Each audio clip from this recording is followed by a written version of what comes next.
Two trucks having sex. Two trucks having sex. My muscles involuntarily flex. Two trucks having sex.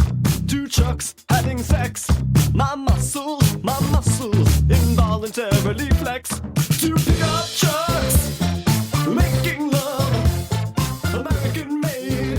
Listen up, Autothoughts and Decepticlowns. You are listening to Prime Cuts, a non-linear history of the Transformers franchise on television. I'm one of your hosts, Nero. I'm your other host, Audrey. We are in your base, hacking your dudes.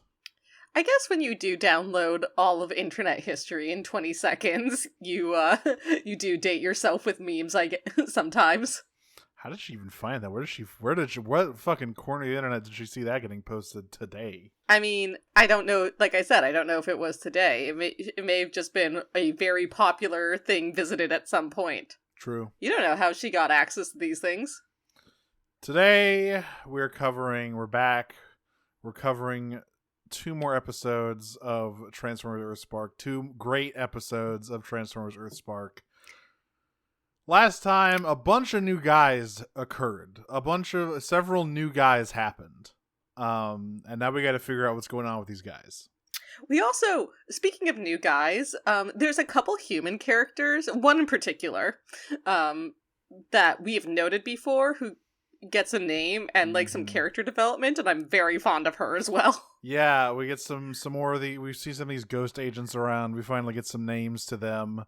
We see a bit more of the enigmatic and extremely scary Agent Croft, and we learned some details about her and Schloeder, which is very funny. I will say Ghost has some very good moments here. Schloeder with our diversity win, hijabi government agent, whose name is Bagari, we learn in this episode, have some very good interactions. I guess we can just jump right in here at the beginning of episode 11, which is called #Oops. It's from some fucking Decepticon processing time, I guess, overseen by Special Agent Croft, or whatever her title is. Hey, want to hear something fucked up? Ghost has Decepticon arrest quotas. They do. They sure do, because Schloeder comes in here. This is where you learn where Schloeder and Croft are siblings, somehow. The genetics on that is crazy. But, yeah, they have Decepticon arrest quotas, because Croft they have different last names, so potentially Croft married, but also potentially... They don't say sister-in-law. I am going on the assumption... No, I'm saying potentially step-siblings. That's true. So, perhaps genetics are not actually involved. But regardless, Croft tells Schloeder that his performance in security runs have been underwhelming as of late. And he's like, well, we only really arrest the Decepticons who start blowing stuff up. And she's like, no. That's not how this works. Go out there and find some. Yeah, well, what he said, he says, well, there haven't been any threats recently from Decepticons, and she says Decepticons are threats inherently. Mm-hmm. We don't wait for them to cause trouble, we just take them down. And she's like, and you haven't been, like, she literally says you haven't been meeting your quotas. Yep. Which is, like, so fucked up. Yeah, there's also a little quick check-in with Starscream here. He glowers at the security camera when he sees Skullcruncher getting reprocessed or whatever. That's which is all he'll do. Yeah, just for these ones. Yeah, he's just a quick little check-in. Starscream, you know he's still there. But yeah, I'm sure that's nothing. It's fine, and I'm sure the fact that he doesn't show up at all during the actual jailbreak later in this episode is also nothing. You can take your eyes off him for any amount of time. It's okay. He's not doing anything. He has never schemed in his life.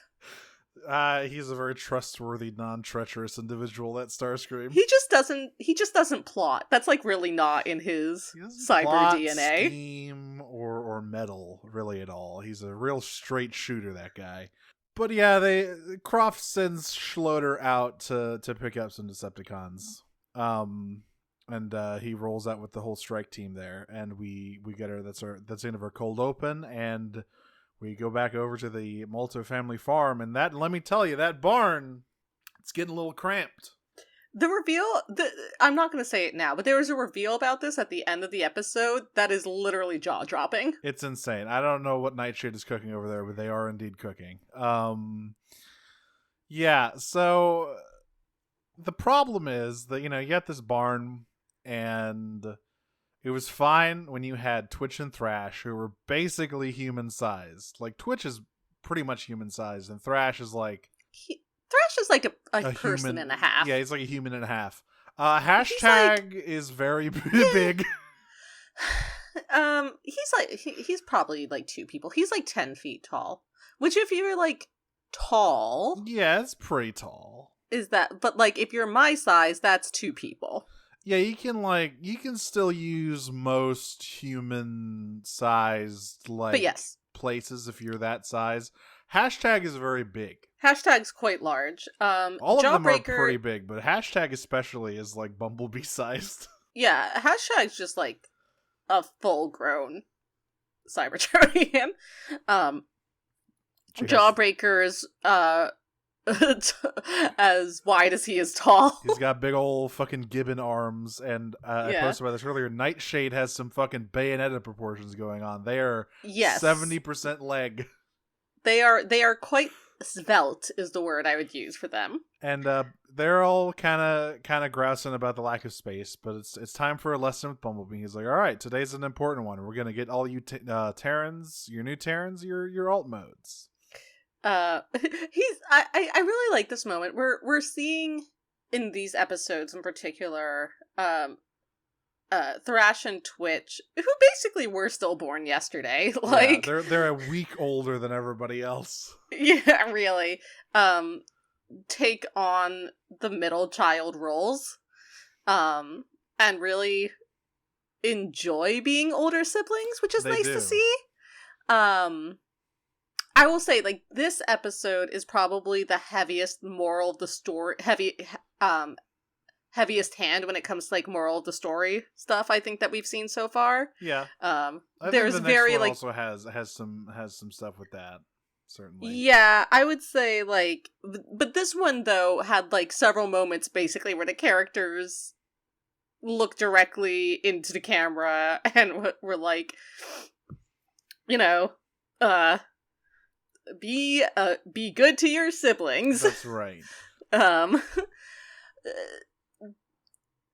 All that being said, Bumblebee's like, well, I'm not a Terran with an alt mode, but your older siblings are, so I'm gonna hand it over to them. And Twitch says, I scanned this thing by accident. No, Twitch doesn't say it. Thrash does. That's true. She's like, I became this cool drone, and Thrash says, yeah, by fucking accident. It's actually a great moment. It is such a brother-sister moment. Where Twitch is like, so check this out. I found this really cool drone, and I scanned it, and I thought, hey, that could be me. And then it was me. And Thrash literally, like, shoves it away, and he goes, okay, you scanned it by accident. Mm-hmm. But not like me. I saw a cool bike, and I immediately knew that was me, and I scanned it on purpose. For me, it was special. So, Bumblebee gets roasted the first time for having his Volkswagen Bug alt mode. He will also get roasted for this in the second episode. Yes. But yeah, he says, like, I had to change my alt mode because I had to, go undercover and fake my death. But yeah, all of these Terrans have these episodes are a lot about alt modes. Talking a lot about alt modes and what they mean to these characters. And all these Terrans have a very different view on them. Jawbreaker is very anxious about getting an alt mode and specifically getting it right, and he's very nervous about picking the right one. Nightshade doesn't care. Well, no, Nightshade cares very much, but Nightshade, and again, this goes into, like, the trans allegory or whatever, not even allegory, since they're literally non-binary, but they say, I'm happy with who I am the way I am now. Mm-hmm. So they're not going to worry about it. So they care. They specifically are against the idea of gaining a an alt mode, which I think will be important moving on. Yeah, hashtag is the one who doesn't actually care that much. She'll take whatever. Yeah, hashtag is too busy being an iPad baby. So they gave her a big old tablet, and she says next episode that she watched all of television and movies in her short time. So just like Thundercracker and IDW, she downloaded everything and watched all of it. And now she's obsessed with becoming a film director. I'm telling you, the hashtag Thundercracker collab would be insane. It would be nuts. Sweep. Oscar sweep. I'm sorry, I have the fucking episode on the background. This entire episode is like, Twitch is like, I'm your big sister, and literally hashtag carries her around like a doll. Twitch is the size of hashtag's head, pretty much. She's the size of her forearm. Hashtag is so big for no good reason. There is a part at the end of this episode, one of the looking directly into cameras, love your siblings moments, where Twitch is sitting on hashtag's shoulder and looks sort of like a parrot on a pirate's shoulder. She's not large in comparison to hashtag. She's quite small. Yeah, and so... How are you so small? Yeah, literally. So they go into town. Hashtag said again, just really focus on finding some Wi-Fi, and Twitch is like, there's no Wi-Fi here. Look, They go to every suburban mega market. Yeah, they go to the fucking Kroger. And like Twitch, to the ShopRite, the Stop and Shop, the Food Lion. Yeah, they go to Food Giant or whatever, and Twitch is like, all right, let me find you an alt mode. And she's wandering around, and hashtag puts down the iPad, pops up from the little awning under. She puts down the iPad because it can't connect to Wi-Fi. It's like, this thing is useless. Oh, hey, I'll scan that. And then she scans it, and Twitch is like, please, I'm begging you, choose an alt form. There's so many cars here, you can choose anything. And hashtag's like, I don't know, I'm not really feeling it. And Twitch is like, the sooner you choose something, the sooner we can go home to Wi-Fi. And Twitch says, okay! And the autism ADHD communication between these two is off the charts. Hashtag scans a vehicle, and it turns out it is a ghost communications vehicle. Why is this here? I mean, I know why they're here, but like, why did they take a secret government? Like, imagine taking the FBI truck from The Simpsons. Yeah. The Flowers by Whoever truck, and taking that to Stop and Shop. I wonder how much the people of Witwiki know about Ghost. Because obviously they're a public organization, right? Like, they're not actually secret because they had that big press conference a few episodes ago. Yeah, no, of course they're a government agent, but again, agency. But like, again, there's a difference between knowing what the CIA is and then seeing a CIA van, clearly marked like a CIA surveillance van. I mean, if you live in fucking Langley, maybe you do go to the Food Lion and see a fucking CIA surveillance van parked outside. Like, who knows? Anyway, they're getting ice cream. They're getting fucking ice cream. They got at the Kroger. Yeah, I don't know what kind. I guess they got like a fucking like ice cream bar in there or something. You know, some. You know what? It's probably Amish country. It's Pennsylvania. So it's probably got some good dairies going on there. Yeah, I love this bit where Twitch is like, you couldn't scan that, and Hashtag goes, you told me I could scan anything. Not that one. But yeah, the ghost agents, of course, get in the wrong truck. They get into Hashtag and drive her off. And Twitch follows, but is immediately like, oh god, oh fuck, oh god, oh fuck. Yeah, so there is we'll talk about the B plot here, because, it's just a few scenes before we get back to the main stuff. The B plot concerns Thrash trying to bond with Nightshade and get them to take an alt mode. Mostly, Thrash just sort of talks at them while Nightshade is doing something else that we don't know about until the end of the episode. However, he does introduce them to Fluffy Ears, which he is very happy about. I'm so glad that all 5 of these Terrans are just obsessed with soft animals. They love cute baby animals. We'll talk about the result of this later. It's quite something. what I really there's one line here. So I want everyone to imagine, first of all, that Nightshade is just consistently colon-3ing. Yep, they around. are always doing that. Even when they aren't actually making the face, the tone of their voice is so like smugly coy. Yeah, for sure. That's like really the only way I can describe it. And there's this great sequence here where after introducing them to Fluffy Ears, Thrash is like, "Oh, well, shit, if you like that, check out this other stuff I could do, like juggling and stuff." And Nightshade's like, cool, and like is walking back towards the barn as Thrash continues to try to engage them, and eventually turns around and goes, colon-3ing the entire time. "And what can my big brother teach me about load-bearing timbers?" Yep. Which is just a great line. So, back on the A plot, we have Twitch in pursuit. She gets a face full of ice cream from this fucking ghost agent adjusting the rearview mirror with the ice cream hand and just having the wind blow it upwards. She's having such a bad day. She's Poor hashtag. yeah, born yesterday. Yeah, born yesterday. The ghost agents they like poke her like dash console or something, and she wakes up and starts talking. Which okay. I need to talk to I need to talk to these ghost agents real quick. I need to take them aside here. Yeah. You work for a government, for like a secret international agency that specifically combats alien robots that transform into vehicles. They can turn into any vehicle, any of them.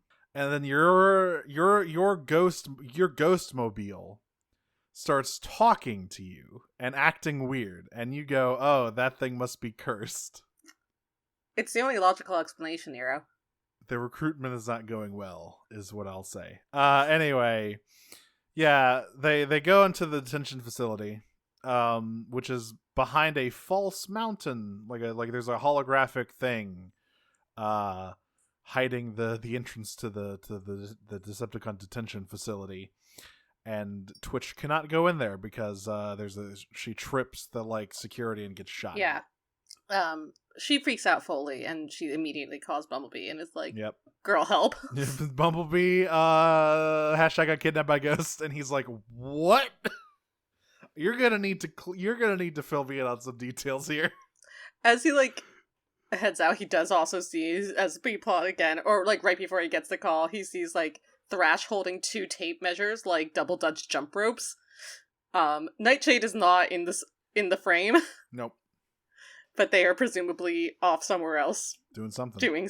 Holding the other ends of these tape measures.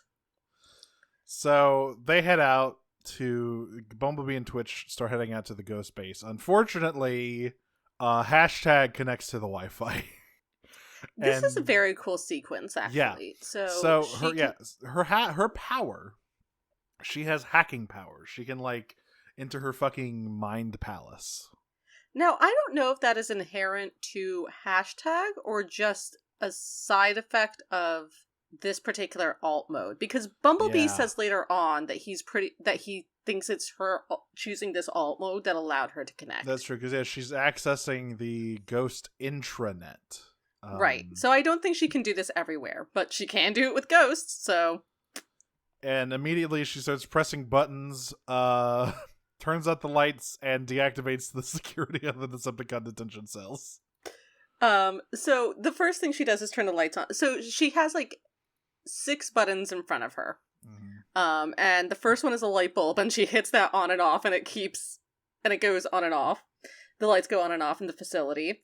Then she hits a camera, and all the video monitoring screens in the HQ flicker on and off. And it's at this point that Schloeder comes into the office, and again, Agent Bagari is there. And this line from him is, "Bagari, if this is a joke, you know you're not funny." I was like, damn, that's brutal. Which is, I have to say, probably my favorite thing out of this guy's mouth so far. Yeah, it's a pretty good line. But yes, hashtag she's pressing buttons, and yeah, deactivates all of the prison cells, and the Decepticons start running amok. Yeah, but Agent McGarry is also like, no, it's not a joke. We're getting cyber hacked. Like, come on, sir. They fucking our pussies. In English. Yeah, so we have some reappearances of some guys here with the breakout. Hi, Hardtop. Yeah, Hardtop, who still has one arm.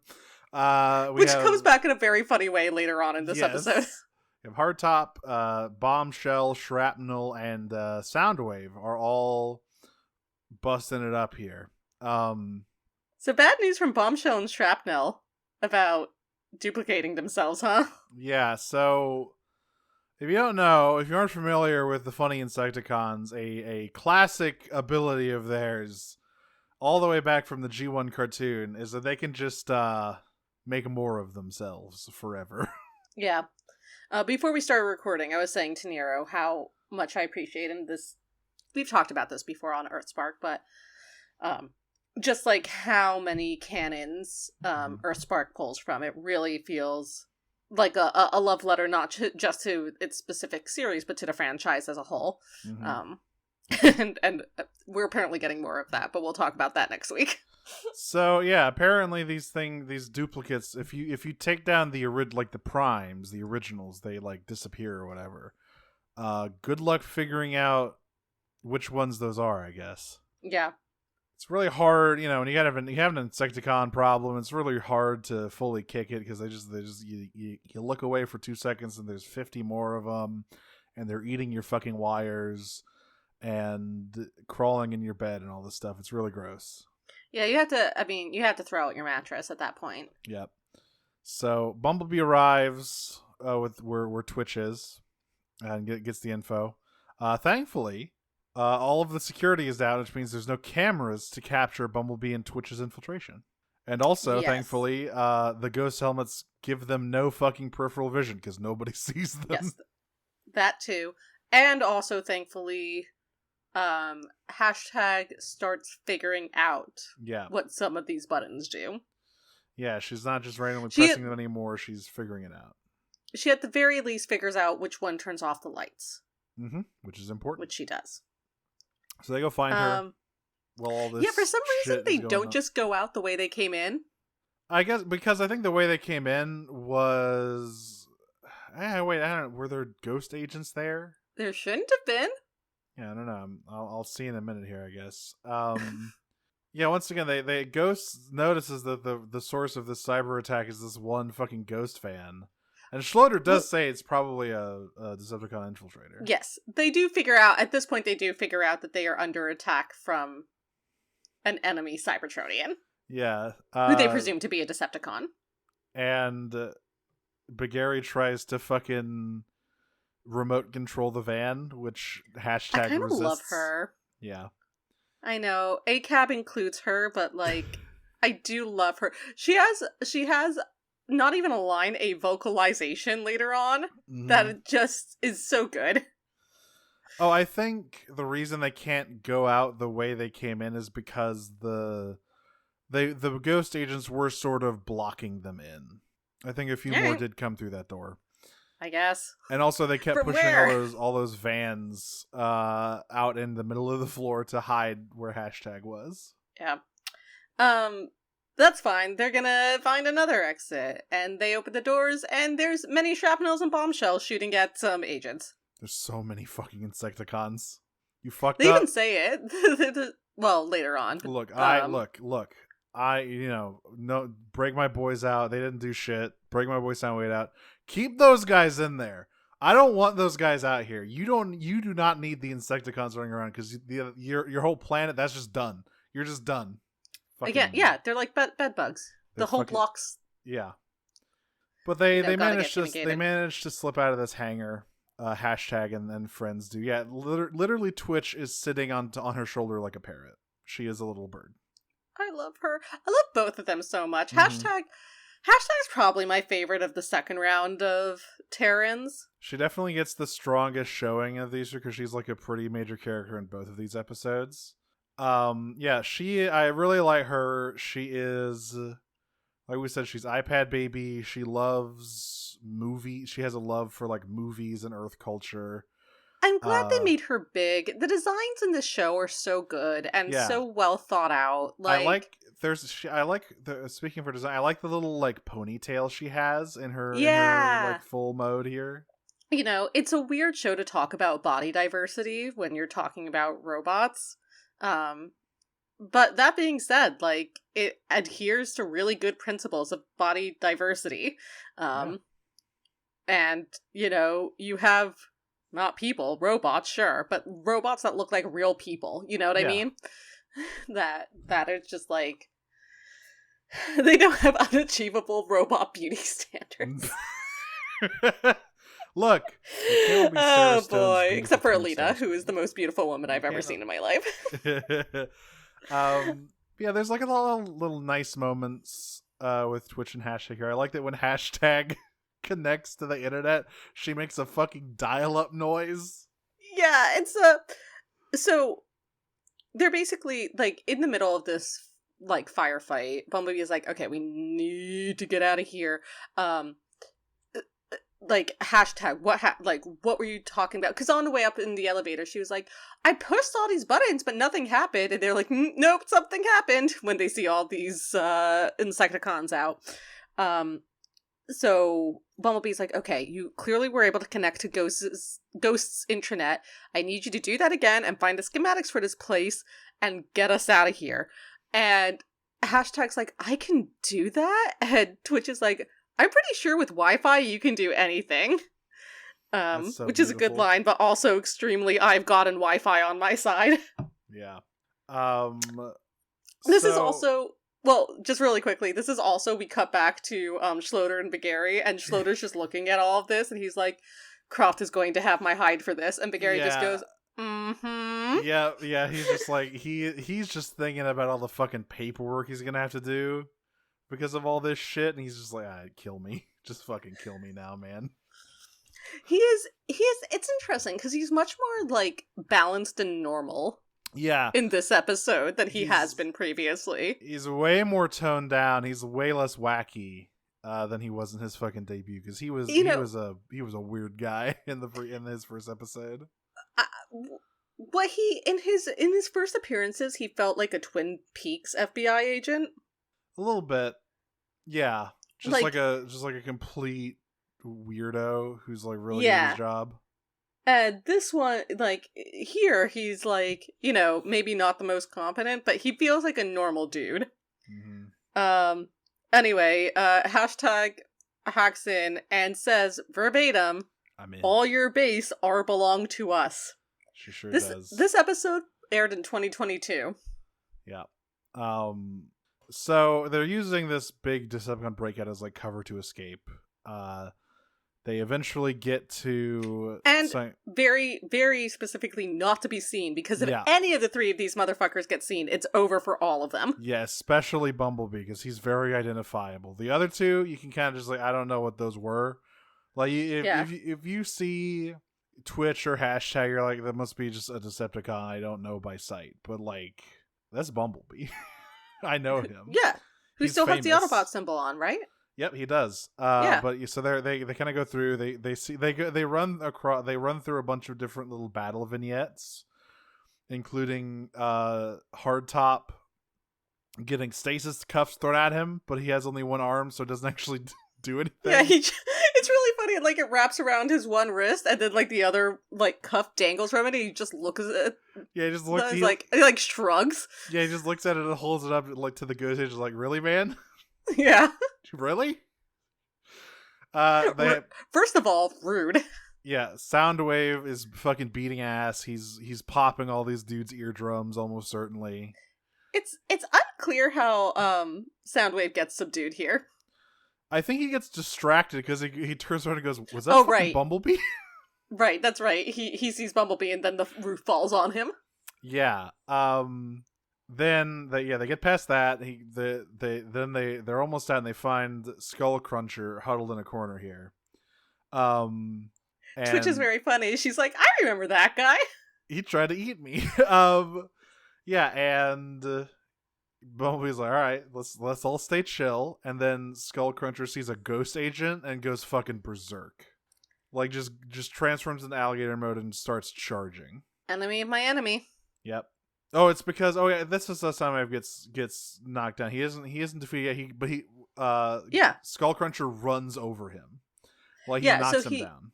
Right. He knocks Soundwave down. Soundwave gets distracted by Bumblebee while he's in midair, falling. He was like, what the fuck? And then the ceiling falls on him. Yeah. And Twitch takes down Skullcruncher when they get out, and by the time Croft and other agents arrive to pick him back up, the Autobots and Maltos are gone. They're Audi 500. Yep.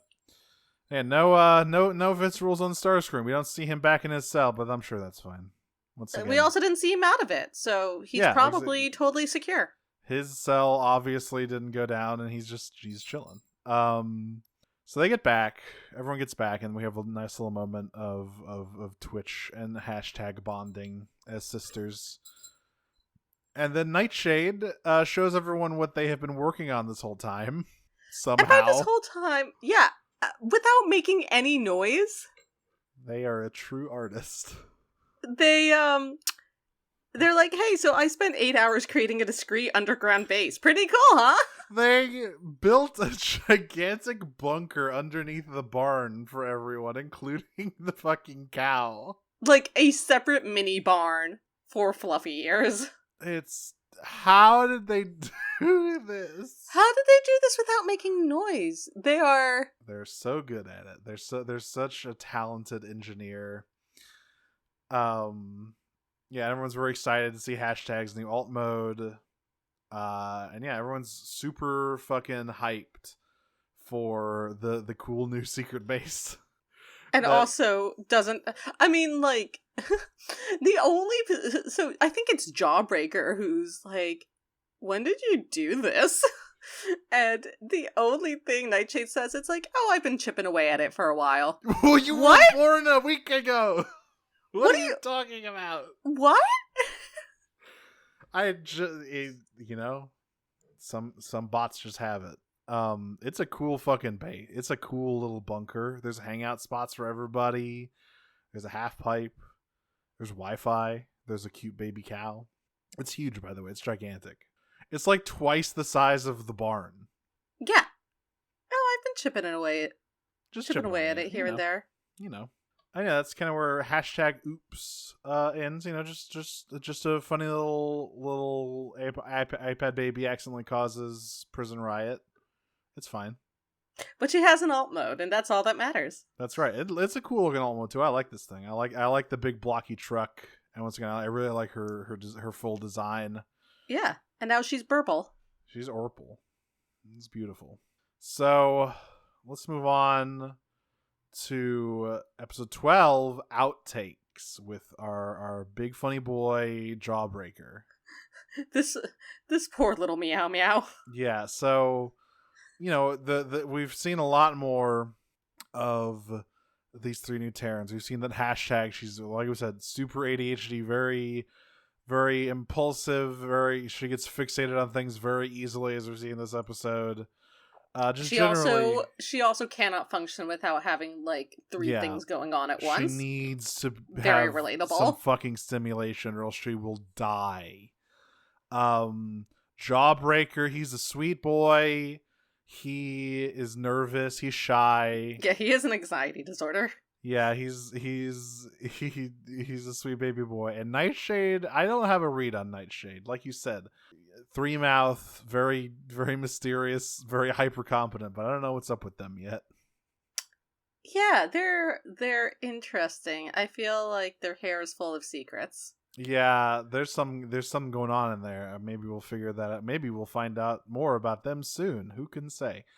But yeah, this episode starts with Mo finding Alex's like camcorder and deciding to record some homemade kaiju movies with Thrash, which are quickly interrupted. Yes. I want to point out that the Maltos now have 7 children. Mm-hmm. And but it's okay. You only have to feed 2 of them. You only have to feed 2 of them. That's right. It is like a very strong family dynamic though, and it's very sweet to see. I love it. Like all the new Terrans are already calling Dot mom.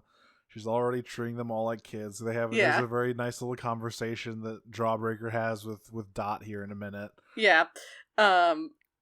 But I would say in this scene, Thrash is middle childing as hard as anyone has ever middle child before.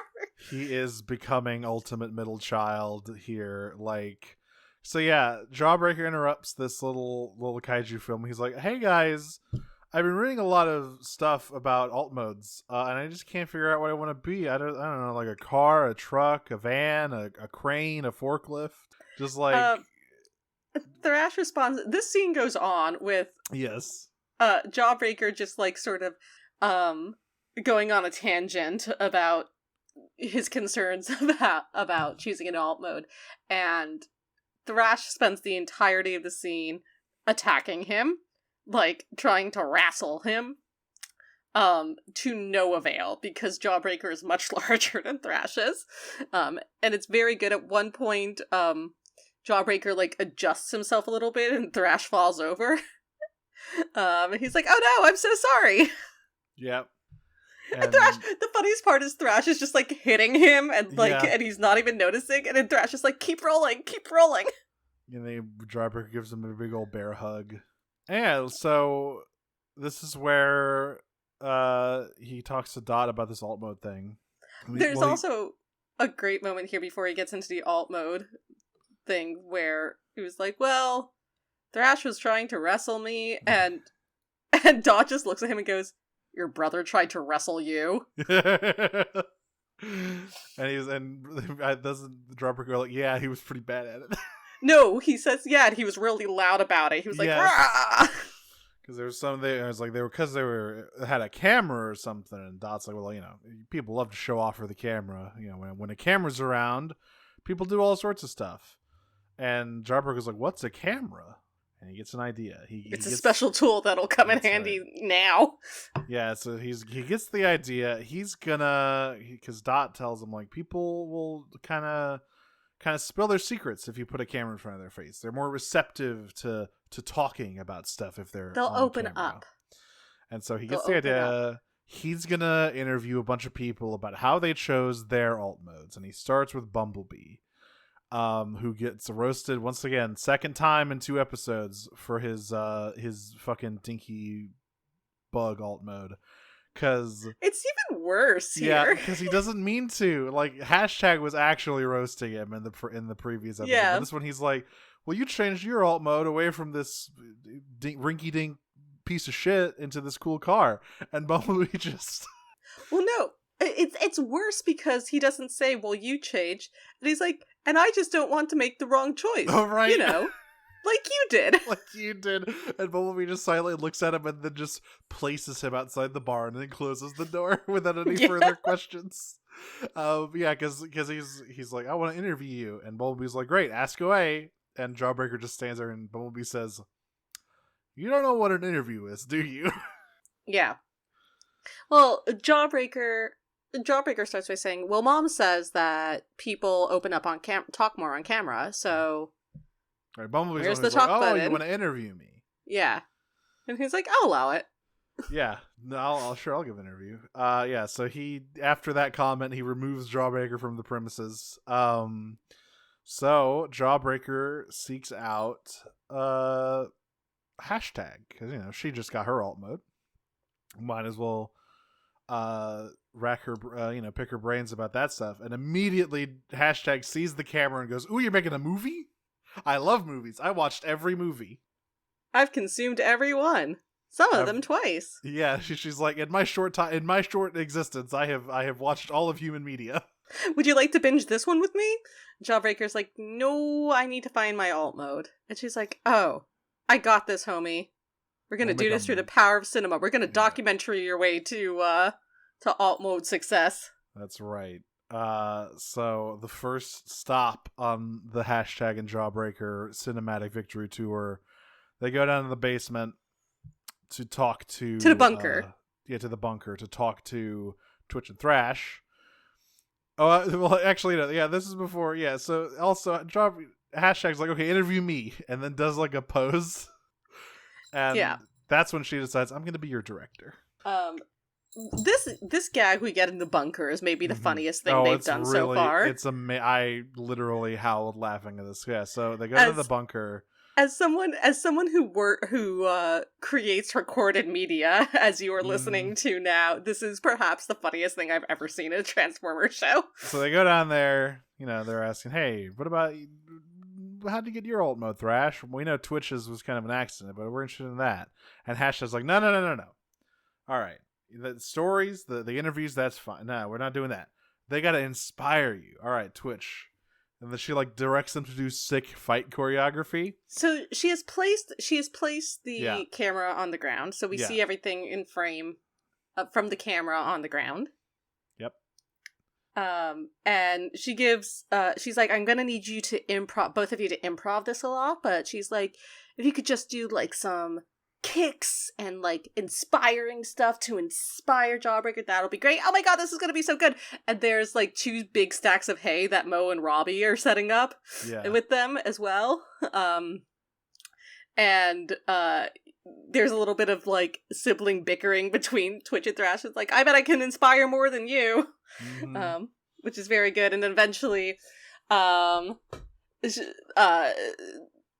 Hashtag's like, okay, save it for when we're rolling. Oh my god, this is gonna be so good. And goes back, picks up the camera, and is like, and action. And it hard cuts. Yeah.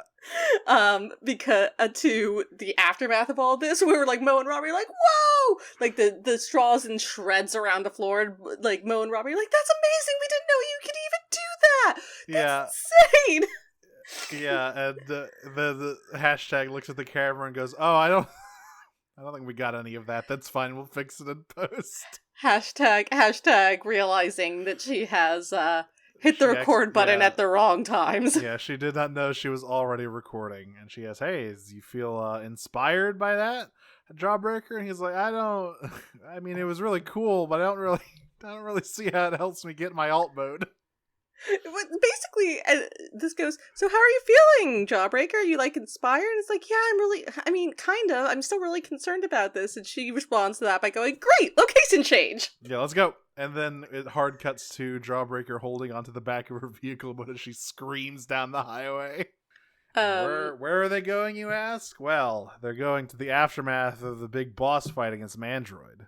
Oh god. Well, we've been saying it for weeks. When we finally got it, Miss Elita One is here, and she's back, and she's as beautiful as ever. Oh my god. Yeah, we finally get some more Elita dialogue. This is a good-looking bot. I'm sorry. Hashtag agrees, because when they get here, she makes the most lesbian noise I've ever heard. She really does. So they get here, they get to this, the whole battlefield is cloaked in a huge, like, privacy sphere, right? So like cloaked from the rest of the world, so that the bots can clean up.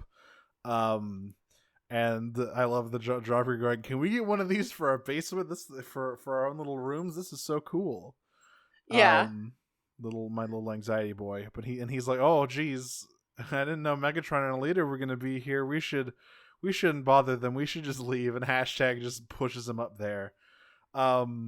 And Elita, she gets a little bit of footage beforehand of Elita talking to Megatron. They're bitching about Optimus not being there. There's a couple things. So Elita,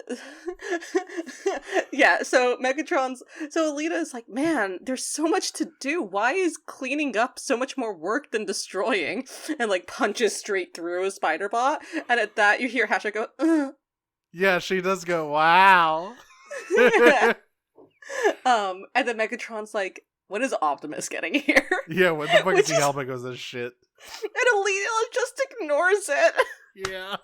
This throuple's so fucking funny. I love it. It's so powerful. But yeah, so oh my god. The Jawbreaker goes up, excuse me, Mr. Megatron, sir, respected elder. I would like to know how you got your alt mode. No, okay, hang on. No, it's not when she does. By the way, the Hashtag line isn't when she does the Spider-Bot punch. It's when she, like, Megatron is holding this big rock for some reason. He's Oh, just right. holding it. That's right. And when he goes to talk to Jawbreaker, he tosses it up, and Elita punches it out of the air. And she looks at Hashtag and goes, "Pretty cool, huh?" And Yeah. Hashtag goes, "Yeah." Yeah. Wow. Yeah, no, he like it tosses it over his shoulder as he walks Yeah. towards them, and she's like, Yep. I mean, I love you, Hashtag. me too, hashtag. So Goddamn. I love this little thing where I love how honestly surprised Megatron's like, no one's ever asked me that before. Wow. I'd love to talk about this. He gives like a really beautiful and serious response, He does. actually. Yeah, he sits down. They sit down on some destroyed arachnomechs. You know that it's the main seating available currently. And he talks about the fact that he's like, I was very resistant to the idea because if I scan something on Earth, then my alt mode would be an Earth alt mode, and Jawbreaker is able to put two and two together and is like, so that would mean that you'd have to give up your Cybertronian alt mode, and that doesn't seem fair. And Megatron's like, that's what I thought. Even though Optimus wanted me to do it to prove my loyalty, I railed against it. And I only scanned this when it proved a necessity to save your mother, actually. When she was... Lieutenant Malto's unit was under attack, and I had to by the Seekers. We get a quick Nova Storm appearance here. Yeah, so, in response to this hashtag, it's like, oh yeah, you mean this cool footage I downloaded of Mom almost dying? You mean hashtag stay off of Live Leak. What? Yeah, she just holds she holds her wrist up to the camera and just plays the footage of Nova Storm's footage of this battle. And Jawbreaker runs up and is like, "Hey, maybe don't play that in front of him. It's probably bad memories." And then Ashley goes, "Oh." She's like, I thought it looked pretty cool. Look, here's the thing. She downloaded all of human media, which means she's now desensitized to violence. That's right. So eventually, so after all that goes on, Megatron says, we were under attack from Seekers they took to the sky. My only choice was to follow them. And there was only one air vehicle left by the time I made that decision. And it was this sick helicopter. Are you kidding me? Yeah, Check this shit out. It's like, I look so cool. My favorite part of this is I didn't write them down, but like Megatron gives the exact specs of it. Yes, he which does. is like very funny. But yeah, so next thing, first Elita has to be like, hang on, I gotta work out before I talk to you. Yeah. Optimus is too much of a pussy for this shit. Check this out. Yeah, so she starts working out and Jawbreaker's like, wow, ma'am, does Optimus ever join you for that? And she goes, no, my routines are a little too intense for him. Wow. Wow. Anyway, she's the most beautiful woman I've ever seen, and Yeah, I would love to know if she's free on Thursday. She does a bunch of fucking sweet flips and like ramps and all this stuff and vaults over things. Somehow set up an obstacle, like an army obstacle course here. She's like, for man, what purpose and when is beyond me, but she has. She's like, cleaning up fucking sucks. Anyway, I'm gonna go arrange all of these barrels into a sweet obstacle course over here. And Megatron's like, why don't you just help me pick the goddamn spiders up? How about that? No. But Megatron, I want to do cool flips. But yeah, she does her sweet tricks. And Jawbreaker tries to catch up. At this point also, Hashtag has fashioned a little hard cam to put on Jawbreaker's like shoulder there, which is a nice little touch. And eventually he catches up to Elita, and they have a really nice little talk. I love her so much. Cause he's like, well, how did you choose your Earth alt one? She's like, it took me a really long time. Nothing really felt right. Until I found this thing. But you just look at it and you just kind of know.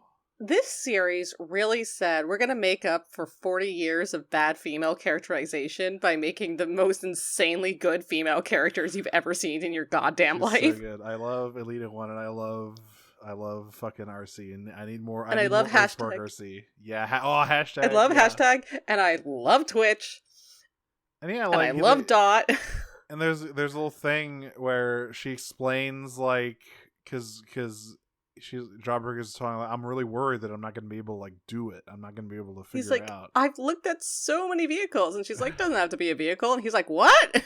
You can turn anything you fucking want, man. You can just She's do like, whatever. Scan whatever, no rules, just right. Perceptor's a goddamn telescoped. Back in the 80s, Soundwave was a fucking tape deck. You can do anything. Again, microscope. It's, microscope on treads, please. You're right. That's really rude of me. She also explains the TCOG. She's like, all right, look, it's going to be fine. You have a TCOG. You know, all Cybertronians have a thing called a TCOG, which allows us to scan alternate modes and transform. And of course, he's like, well, but I'm a Terran. What if I don't have it? What if my heart don't work right? And she's like, listen, it'll be fine. Also, statistically speaking, that seems unlikely at this point. Yeah, it's like all your other siblings. Like he runs through all of the anxiety flowchart, which is like after that he goes like, well, what if I'm fucked up? What if I'm different? And she's like, I don't think that's true. Yeah, you're fine. And then she goes, "Who are you showing this to, by the way? Because no one's supposed to know about that. No one's supposed to know about the TCOG. That's secret." Like that, she's very explicit. She's like, that could be used to hurt us, which is very interesting. Ooh, more. I don't know if Ghost knows about it, but I feel like they probably don't. Right? They probably certainly don't know do not. About the specifics. Yeah, I feel like there's no way they know that about the TCOG's existence. For sure. And he goes, "Oh no, this is just one for me. This is just a movie for me." During all this, Hashtag said she was going to set up the climax, which we get to next. It is a ring of vehicles, and she goes, "All right, time to scan it. Time to choose one." It's not a ring. Well, it's a ring of vehicles. It's two vehicles. It's a plane or a boat. There's a helicopter, a boat, a forklift. Oh, I didn't even register the forklift as being an option. There's a fucking hot dog truck. But it mostly goes between the helicopter and the boat, and she goes, boat. She's like, listen, brother. There are like no boat transformers. We have like fucking sea spray, and that's it. We need more boat guys. And who's sea spray gonna hang out with? Beachcomber? Come on now. There's that. Yeah, we have such a lack of boats, an even bigger lack of submarines, but I couldn't find one of those. What if Jawbreaker scanned the battleship? That's because the fucking battleship is still on top of the roof. I kind of thought that's where they were going to go. I'm not gonna lie. That would be crazy. Mass shifter, like broadside. Oh man, you know what? For a hot second, I mean, it didn't last very long, but for a hot second, I did think that's where they were going. Yeah, broadside is because one I'm of the like, funniest. well, what's like? I mean, I'm thinking about like names, right? I'm like, Yeah. what's a Jawbreaker alt mode? Yeah, a battleship could be a good one. I also Yeah. think forklift would be all right, but yeah, I don't know about I think helicopter. I think after this conversation, it's gonna be an animal of some kind, That'd be something cool. with a mouth. But yeah, but Jawbreaker's like, no, I don't want to do this. And Hashtag is, she's too wrapped up. I hope he the turns fucking into a movie hippo. magic. Fuck hippo transformer. That'd be really good. I It's wonder not if gonna happen. I wonder but- if there's ever been. Well, yeah, because how would he see a hippo? They go to the zoo. Go to the museum. Go to a zoo. How did the Dinobots get made? They went to a fucking museum. Yeah, well, actually, they found some bones in the wall.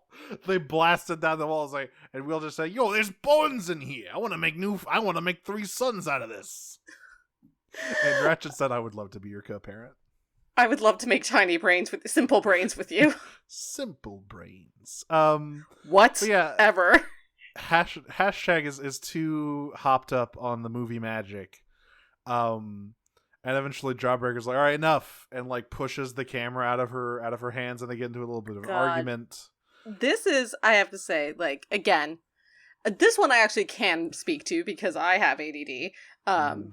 She is so ADHD coded. Oh yeah. The not being able, I feel like, I mean, as someone who doesn't have autism, I can't say for sure, but I feel like there is a difference between the way that people with ADHD and people with autism are unable to pick up on social cues. Yeah. Like, the end result is the same, but I feel like the way it happens is very different. And I feel like what she's doing here is very similar to my experience with being unable to pick up social cues with ADHD. Yeah, especially with like Jawbreaker, who once again he's very shy. He's not really speaking up that much, and she's just sort of a freight train with this movie thing. It's like, all right, let's make our cool badass epic movie. Exactly, where her excitement overcomes her ability to see how other people are reacting to her. Yeah. So yeah, and once she kind of has a minute outside of the high of being in the director's chair, she's like, "Oh fuck, I've been a huge asshole. Oh no, no." That happens also after she breaks. Yeah, because an arachnamech fucking steals the camera. Just this little shit. Eventually, she brings like Jawbreaker to a boiling point, and he like slaps the camera out of her hand. In frustration. And while they're arguing, the arachnamech steals the camera. And again, I feel like her reaction here feels very ADHD to me, as opposed to maybe autism, where when he does that, she goes, "You're upset," or she understands now that she has upset him, like, but isn't sure where that line happened. Yeah, she's like, "How long have you been upset?" Yeah. So they chase down this arachnamech. And Jawbreaker decides to do a miniature version of that one scene from Prometheus on it. Yeah. He finds a big tire. Jesus, Nero, that's a deep cut, huh? I just thought of that immediately when I saw a big thing rolling towards small thing. I was like, oh, it's Prometheus. And just like what's her name in that movie, the arachnamech does not strafe. Yeah. Dumb motherfucker. For a second, I thought it actually got away, because we don't actually see it get crushed. But no, he got it. Yeah, and the reason is not only is it Alex's camera, the Jawbreaker is like, oh fuck, that has like super secret personal Cybertronian shit on their hashtag. Like Elita One actually told me some really like important shit, and no one else should see that, so I really have to get it. He repeats the same thing. He's like, if someone else sees that, they can use it to hurt us. Yeah. And yeah, he's like, I don't need adult mode for this. He grabs a big tire and like does the thing where you just put all of your he's like that one guy from fucking Twisted Metal. This is at the end of a very cool, in hashtag's own words, high octane car chase. Yes. Where she transforms, and again, Jawbreaker climbs onto her hood, and together they sort of chase this down until it gets to a point where her bulky surveillance van cannot, over shipping crates, cannot obviously transverse. At which point he takes down this giant tire that Elita One has rigged up for her army obstacle course, and crushes the spider with it. Crushes it, and also the camera. And they find the camera, and they're both like, oh, fuck, Dad's gonna be mad. But hashtag in particular is like, I'm really sorry for all of this. Yeah, she apologizes. I was just trying to help, but I'm sorry I upset you that much. I got too into the directing stuff. I became too much of a movie head. I'm sorry. But, hey, Jawbreaker finds the little... Reviewed on Letterboxd. That's right. Oh, her Letterboxd goes crazy. She has it for every movie ever made. Yeah, she immediately logged all that shit. Her account got flagged for bot activity because she posted too many reviews at once. I mean, technically. You know? But yeah. Jawbreaker finds the little tape intact, and this was very sweet. So he surprises hashtag with a edited version of their movie, edited by professional cinematographers, Thrash and Mo with scissors. I love this family so much. They are beautiful. These truly, I mean, you can have a good Transformers show with humans, you can have a good Transformers show without humans, and sort of anywhere in the middle, but, like, it is so nice to have a show where the human characters add so much to it. Yeah. And where adapting to humanity is seen as a priority. Yeah, where like because the Terrans are both Cybertronian by sort of nature and then, you know, Terran by origin. So they're both. They are, I mean, they're this is maybe the Jew in me speaking, but I think it's a very lovely diaspora allegory. Is. Especially because as we've sort of learned over the course of this show, right? Like, some bad shit happened, and Optimus says, yeah, the Cybertronians on Earth might be the only ones left. Yeah. So, you know, yeah, it's nice. I anyway, wish we saw that. Good episodes. I wanted to see the damn movie, though. I know. I do think it's wild that we haven't had a bad episode. Yeah, like, there's not even one that I feel like neutral about. There are ones that I pog harder at than others, but like I have genuinely loved every episode we have watched for this show so far. What even is the closest? I'm like, well, I'm trying to figure out what the fuck is the closest thing.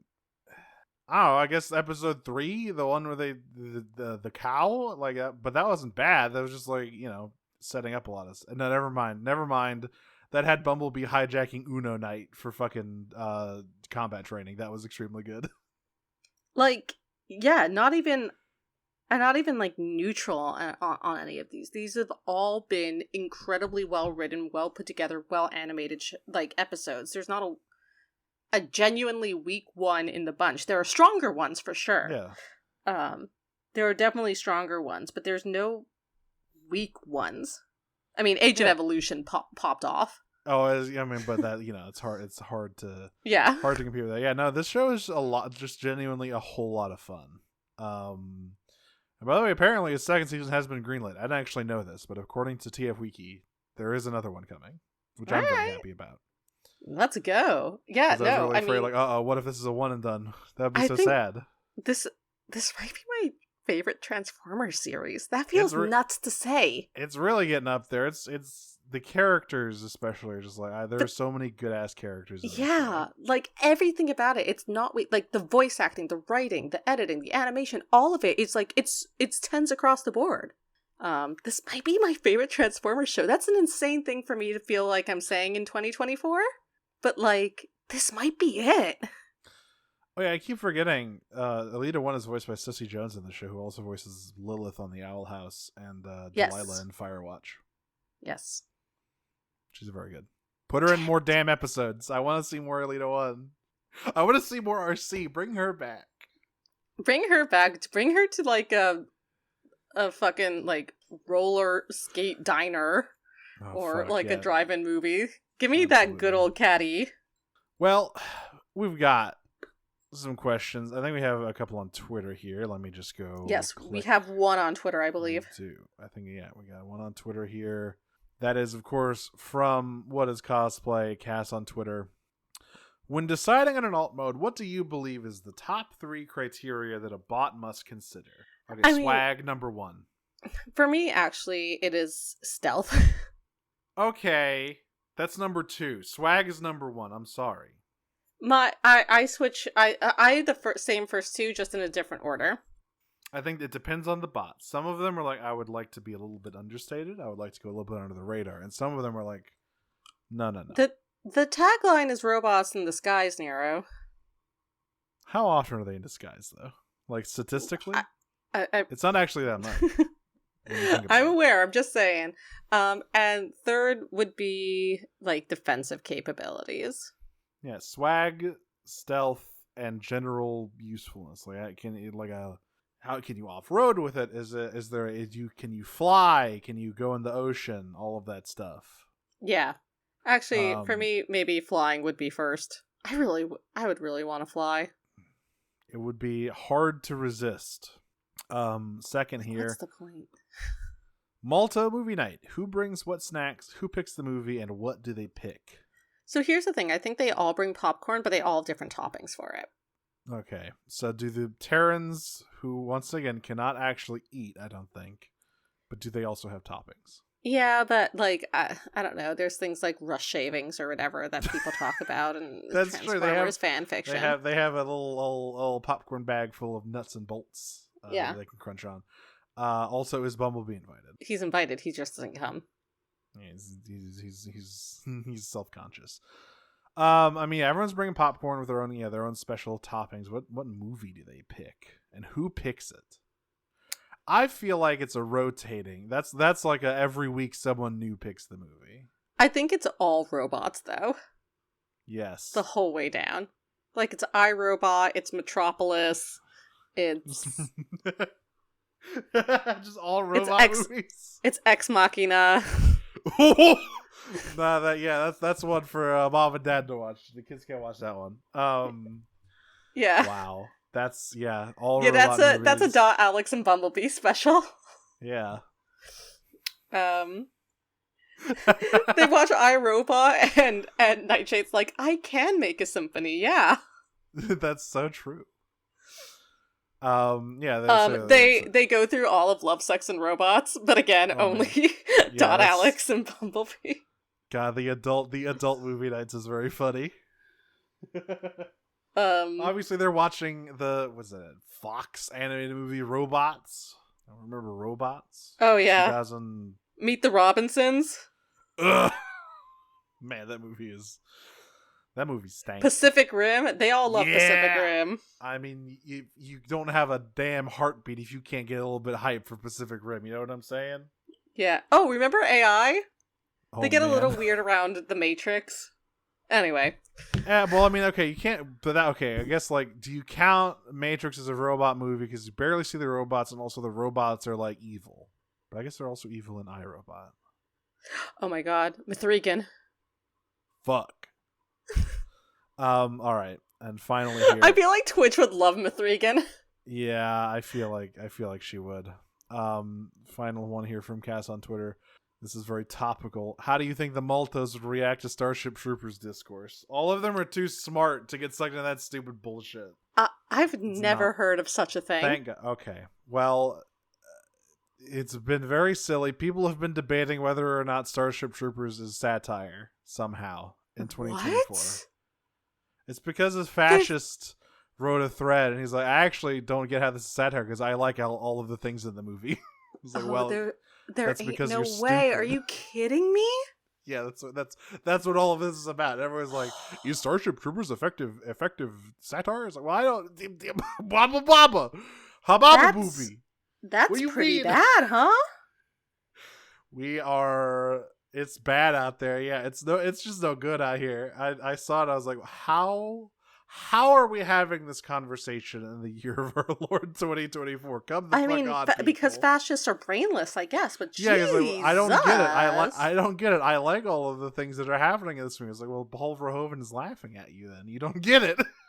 You don't understand. That's quite bad. Yeah, either that guy was like being extremely like he's super baiting people and being like engagement baiting, yeah, or he's just stupid. Either one is equally bottom possible, text, frankly. But yeah, all right, let's move on.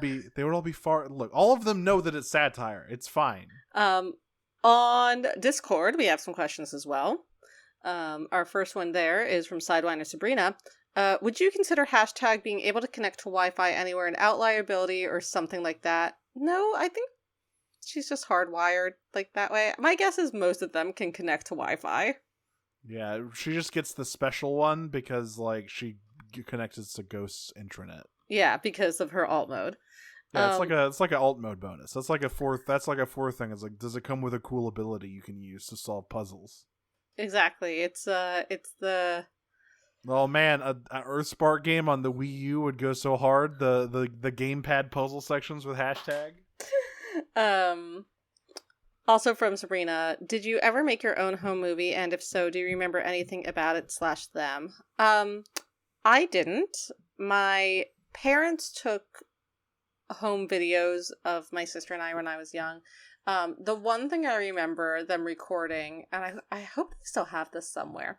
When I was a kid, from when I was 5 to 14, I did circus performing. And there's something called adagio, which is like human jump rope. And when I was 8, I did adagio and I was the jump rope. And I specifically remember them recording it because there's this thing called Around the World. This one trick called Around the World where basically, so normally it's the jump rope in the middle with like 2 people holding like wrists and legs on the side, one wrist, one ankle each. And the Around the World is basically this thing where they swing back and release your ankles first and then release your wrists so you fly straight up. And in this video that my parents took, I left the frame. Wow. I went so far up, I left the frame before I came back down, and they catch you on the way back down, obviously. But I left the frame, and you just hear my mom go, "Wow!" Very distressed at my small little 8-year-old body going out of the frame here. I was really into Good Eats as like a 8-year-old. Because I mean, it's really like the Alton Brown show. Yeah, it was kind of like the Bill Nye of cooking shows, right? Yeah. So I wanted to do my own cooking show when I was this is cute. So I filmed myself making like Kraft macaroni and cheese and shit. So this is how you do it. I don't know if any of that is still around, but certainly I filmed it. Also, when I was in college in freshman year, I was like, I could be a YouTuber. I'm gonna be like the nostalgia critic. You guys also have to remember how old I am. So, you know, I was 18 in 2009. So hold that in your heads. I definitely thought in high school, I definitely thought about making Transformers Armada abridged. I definitely thought. I never did anything. I never actually did anything because I never learned how to do like audio, video editing and stuff until later. But I definitely thought about it really hard.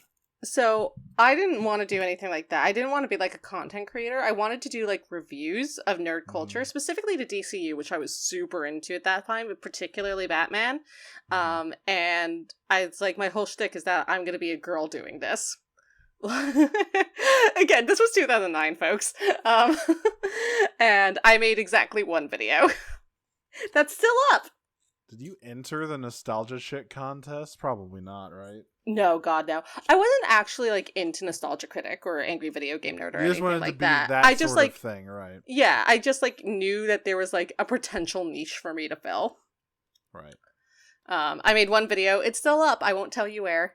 You solved my fucking riddles to find it. Yeah, exactly. If someone DMs me, I'll probably tell them where it is, but I'm not putting that out in the public. From Scoot from TF2, Daphnis. Fuck it, we ball. Who are the Malto kids, human and Terran, meaning in TF2? Alright, well, there's 7 of them, and there's 9. There's 9, We almost, look, it could pop out a couple more Terrans out of that cave. We can get a full fucking Highlander team going here, you know? Okay. Right. Okay, start with the easy one. Nightshade is, Spy. maining Pyro. Obvious reasons, I'm not going into that. Obviously. Okay. Thrash. I think Scout. Thrash is playing Scout. Yeah. Scout. Thrash is playing Scout. I think that Jawbreaker plays Engineer. No, I think Jawbreaker plays Heavy. No. That's too anxiety inducing. You have to be like up on the front lines and doing shit. Jawbreaker likes to sit in the back and help all his friends without actually like doing anything. Because I was gonna say that Twitch is Engineer. No, I feel like Twitch. No, Twitch is Engineer. Sniper. Fine, Twitch is Engineer. Jawbreaker Sniper. I see. I still don't think. I think that Jawbreaker is an Engineer main because he doesn't want to like run up there. I think Twitch is a sniper. I think Twitch has the vision. I think Twitch has the headshot potential. Or I disagree. I would reverse those, but I think that's one of those things that we have to agree to disagree on. I just think. I mean, I guess Jawbreaker could be a good sniper, but he's just so anxious about things, and I feel like Sniper is a pretty anxiety. I mean, I guess engineer is too technically because you got to Yeah. worry about spies, but that's why Nightshade is there to help him Okay, to spy check. let's do the humans. Mo is medic, and Yes. Robbie is a spy. Robbie's spy. I was gonna say Robbie's soldier. Robbie's I think spy. Robbie. Robbie's an esports Wait. boy. That's true. He needs the jump stabs. He needs the fucking. He needs the frag reels. I'm telling you, he has the skill. He's the only one there who has the skills to be spy. Okay, who the fuck does hashtag play?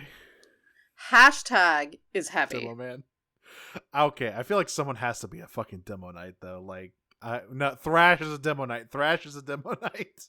Instead of a scout, but Thrash is such a scout. I think Thrash is like, this guy dies too quick. This guy's made of fucking paper. I need someone a little bit meatier. Yeah, okay, I'll give you that. All right, well, there you have it. There you go. Yeah, and then once again, just we need a couple more Terrans. I think and we'll soldier. get I think soldier's too bland for all of them, for lack of a better word.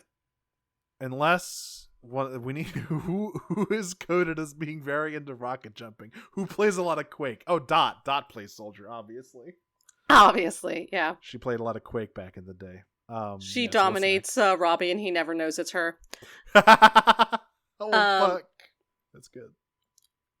From Short Screen Chat, what other internet/social media terms could make conceivable Transformer names? I don't want to think about this. Okay, now we have to think of a couple. We can come. Hyperlink. That's all right. Yeah, Hyperlink would be a good one. that's like a internet term. Well, it Oh, says that is internet/social okay, media. good. All right, yeah. Hyperlink. GeoCity. That's a good one. That's like a Metroplex. That's a too. Titan. It's copyright infringement. Can't do it. NeoCity. That would be a good city former. Angel Fire. That's a good one. Again. Look, I'm pretty sure all those companies are like out of business or whatever, or at least don't have enough money to sue anybody. Outlook, like Microsoft Outlook, PowerPoint. How about like PowerPoint. RC DM? DM, but spelled out. Yeah, DM like RC. I like that one. That's a good one. That's pretty good. Lurker. That's like Lurker. A Yeah, no, Lurker's a good one. It's like a Decepticon spy. Or an Insecticon. Ooh, yeah, new Insecticon. New bug just dropped. I mean, FYP. Also spelled out. Fucking, what does HTTP stand for? Hypertext something protocol. Yeah, all of that. Oh, Python. Yeah. JavaScript. Java. Hello, I am Autobot named JavaScript. I drink a lot of coffee. That guy's not very reliable. Flash media player. Hello, humans. It is I, Flash media player. It's me. Actually, that's not a bad one. Cash. You know, there was like an old email service called Computron, and that is already a transformer. Yeah. No, I actually kind of really like Cash. Yeah, like Cache. Yeah, sorry, Cache, yeah. Yeah, that's a good one. I think Cache is a good one. Okay, cool. I don't really have social media except for DM, which I do think is very good. Influencer. Logan Paul. Christ. He's already in wrestling. Why do you have to put him in Transformers, too? I sure know he's in fucking wrestling, unfortunately. Nero from Disney Minus Veer asks, do you think that hashtag knows not to go onto Darknet without a good antivirus and VPN? Nope. No, she's gonna get fucking malware. What's the worst thing? They're gonna have to put her in like the cartoon like ice pack on her head with the thermometer in her mouth. Actually, malware is a good name. That is a good one. Malware, yeah. Malware and his brother, ransomware. Yeah. Proxy, another good one. That is a good one. What's the worst thing that hashtag could get into on the internet? Snuff. Oh god. Well, you know, she's already on Live Leak looking at battle footage of her mom almost dying. That is true. Dot, put some parental controls on that shit. She's gonna find her way there. Yeah, I don't know, like the entire plot of Unfriended 2. Look, Which is a very different story from the first Unfriended, by the way. is it? I never Yes. watched Unfriended 2 because I thought the first one had like a fun concept, but it was really stupid. So the first one is stupid. I think I've never watched either of them, but being an horror aficionado as I am, I looked at the plot for both of them, and I think the second one is much more interesting. So the second one is Really? called Unfriended 2 Dark Web, and it's it says fuck it to the ghosts. It has nothing to do with ghosts or anything like that. It's like this Oh. group of friends get like accidentally access the dark web and like start looking at things, and then they get like hunted by assassins. Okay, that is kind of a cool idea. Yeah. Rather So than someone getting possessed to shove his hand in the garbage disposal. it was a blender, by the way. Oh, well, yeah, that's right. He broke the blender. That's right. That's what it was. I always think garbage disposal. But I think, I'm thinking of Final Destination 1 when I think of garbage disposal. Yeah. Sherilyn Finn gets her hand stuck down the garbage disposal. So like that is, I'm not sure. I mean, I guess it's the same concept as that. It's over this like Zoom call. Or Yeah, this it's like the Skype call, same whatever. format, So like but that's why they made it the same movie. But like it is a very different plot, and to me, like that is much more interesting. I might check that out. Okay, and finally from Veer, would Twindo make a gacha game? If so, would the characters be made with an AI art, or would he just steal art from online, or a mixture of both? Would he bother making a plot, or would he just take the plot of a self-insert harem fanfic /story from fanfiction.net/fictionpress.com? Whatever is the least amount of work and the least amount of money. Yeah, he would look, you can find a lot of ads for all these like idol goddess shits online, right? He would make one of those where all of the characters are AI art. It's all machine translated. It's all fucking garbage. My The pussy game is under sucks. attack.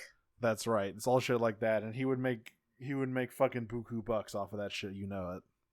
He has like 4 of them. That's what he's doing right now. He's on the run from ghosts. He's just making gacha games. Sabrina asks, now that we have more interaction with the new Malto bots, how do you feel about their characterization dynamic with other characters so far? They rule. I love them. I love all of them. All of them have their own little sibling dynamics with each other, and with the humans, and all of them have little dynamics with their parents, and with the fucking Bumblebee. It's great. It is genuinely amazing that characters that were born yesterday, literally born yesterday within the show, have stronger characterizations than many of the characters I've seen in any show in any media. Yeah, they cooked these guys nice. They made some dudes for real. They all feel very real and very multidimensional. They rule. I love how they interact with each other. I'm so glad that we are watching the show. Another great idea from me. And Sabrina also asks, also, did you guess what Nightshade's secret project was before the end of the episode? And if so, when, assuming you didn't already mention, and what would you add to your custom basement There's fortress? literally no way to fucking guess. There's How it would- genuinely felt like the thread on like Twitter. I don't know if anyone else saw this thread. I think it was yesterday that I saw where the person was like, "Oh no, he's dead. My heart is broken." And someone was like, "You'll never guess who this was about." And it was someone watching The Lion King for the first time and talking about Mufasa.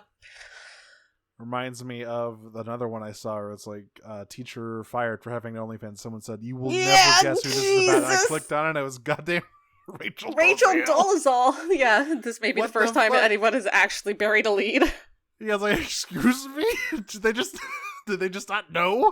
Did she think that she wouldn't? Okay, we're not getting into Rachel Dolezal right now. That's amazing. But yeah, no, there's literally no way to know that that's what they're doing. How the fuck would you know that? What would I add to my custom basement fortress? A full kitchen. Yeah, I mean, it's one of those things where like I get why they don't have one because they don't eat, but some of them eat, and maybe you want to make a snack, And Alex If- cooks, That's true. and I personally cook, so I would like a full kitchen there. Thank you. Get me like also like a home theater. Yeah, I need like a big sitting area. I need like some comfy ass chairs and get me in the goddamn conversation. Ben. When I was a teenager, I lived in a really rich person neighborhood. We were like middle class, but we lived in a really rich person neighborhood, and I babysat for this family a few doors down, and they had a full 5-seat home theater in their Good basement. God. And, like, the kids were in bed by 9, and then I just had the home theater to myself, and it was, like, the cushiest job I've ever had in my life. Wow. I'm fucking salivating thinking And it was, about like, that. $20 an hour. It was awesome. Ooh. Wow. Yeah. Pro tip to anyone who's looking to make money as a teenager: babysit in a rich person neighborhood. You get to play their fucking PS5. Although you won't have With any what games to games? play on, unfortunately. Dun, dun, dun, dun, dun. Okay. Aurora Earthspark asks, what kind of home movie low budget would you make given the opportunity? Like a low budget. Probably, I mean, like you said, probably some kind of cooking thing. I want to try my hand someday, perhaps, at like a found footage movie. I'm a big found footage aficionado. I think it's a fun medium, and I think it allows for a lot of creativity without that much money, right? That's the whole reason there were a fucking billion of them in like the late 2000s, because studios were like, oh shit, we can just shit these out for like nothing and they'll make $1 bajillion. Yeah. Maybe, I don't know, if I was trying to do like an actual like plot, yeah, I mean, it would have to be like found footage, but maybe I'd do like something found footage that wasn't a horror. I think like that could be an interesting thing. Like, have you ever seen Melancholia? I've seen some clips of it and reviews of it. I've never actually watched it. I feel like like a found footage movie about like the end of the world before the end of the world happens, but it's like a slow end of the world. It's not like horror. Yeah. It's like this is happening.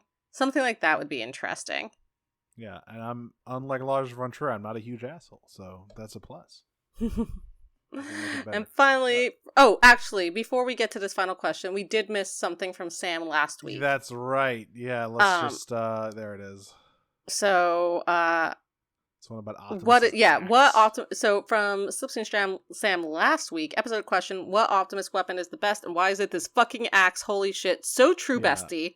He was doing some fucking character action shit with that axe last week. I mean, I'm a big fan of the cum cannons, but this shit was off the charts. Look, axe is like classic. I love it when Optimus has a big axe. Ion Blaster, also a very classic gun. I love that the shape of that gun. I like the old sound effect. What I like about this axe in particular is how large it is. That it's large enough to be able to hook a full-grown seeker around the neck on its curve. Yeah, and then you flip it around. Yeah, and like, it's like a battle axe. It's like a two-handed. Yeah. So that's a good one. And then from Sam this week, trope fight. Reluctant but eventually quite skilled mentor, or well-meaning but inept mentor. This is like a... I'm a sucker for reluctant mentors. I do like it. Like, yeah, I mean, I like a Reagan from time to time. Obviously, that's what the second one is. Like, that's the one that comes to mind for me. Anyways, like, oh, that's the Reagan type mentor. Yeah, but I really like a mentor that you gotta fucking bully into training you. Like Reagan, like Piccolo.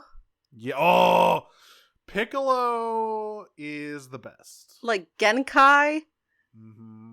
I mean, like all the classic. Really, like if you go like through classic shonen, like 90s, early aughts shonen, like the mentors were all the reluctant type, and fucking like Mihawk. Yeah, like it's just good. Like it's good. I'm a sucker for it. I'm sorry. My issue with well-meaning but inept is that I actually do want characters to have an arc, and yeah, I don't think inept mentors, however well-meaning they are, tend to contribute to that. Yeah. So. Yeah. Sorry, reluctant mentors all the way. And that's us for this week. Couple of banger episodes again. Yeah, I just like to shout out the home movies joke Aurora made in the Transformers Watch channel here. The home movies joke. Let me just take a quick sip of water here. Yeah, I'm sure your H. John Benjamin impression is much better than mine. Jawbreaker, make sure you don't pick an ice cream truck. It sounds fun at first, but you really can't stop the whimsical music. It's a nightmare. That's a really good H. John Benjamin impression. I'm not gonna lie. I have him. I have a good one. You just gotta like kind of Brendan. Lana. I can do him. I cannot do I can't do a Patrick Warburton for the life of me. It's sad, but I can do one funny voice man.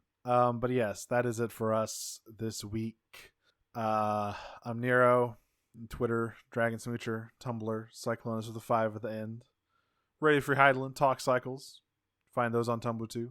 Every Wednesday, it's Final Fantasy streams. Chugging through Heavensward. Critically acclaimed expansion, Heavensward. I might add. Might you? I might. The free trial is up to Stormblood now, by the way, so you can play even more of this fucking game for free. You can play 3/5 of this game for free. That's crazy. Anyway, that's me. I'm Audrey. You can find me on Tumblr, Twitter, co-host in Blue Sky, Optima on Prime. You can also listen to the other podcast I do called Pot of Greed, which is about Yu-Gi-Oh! We're at the beginning of season 2 of 5Ds. It's the best way to describe where we are right now. I've also been cast in a radio drama that should have much more information coming about it soon. That's basically us. Oh, this show and many others can be found on the Noise Space Network and noisepace.xyz. You can follow this show on Twitter at not Pot of Greed, at Prime Cuts Pod. You should also follow that one though, and on Tumblr. Yeah, and we will probably make social media for this somewhere else because Jesus Christ, Twitter is a shit show. Going. As evidenced by our discussion about the Starship Troopers discourse going on over there. Jesus Christ. But you know what? That's not even evidence about the social media site itself. That is evidence of the quality of content on there, but not about the actual functionality of it, which is an entirely different issue. That's right. And you can join our Discord to ask us questions. And that's it. So until next time, I don't know. What am I gonna do? I'm gonna hard cut to all of the furniture in my bedroom being destroyed, transform and roll out. I am going to connect to Ghost's intranet, steal all of Agent Schloeder's Bitcoin, transform and roll out. Oh, for what reason though? You have no use for it. Peach, I want to make him suffer.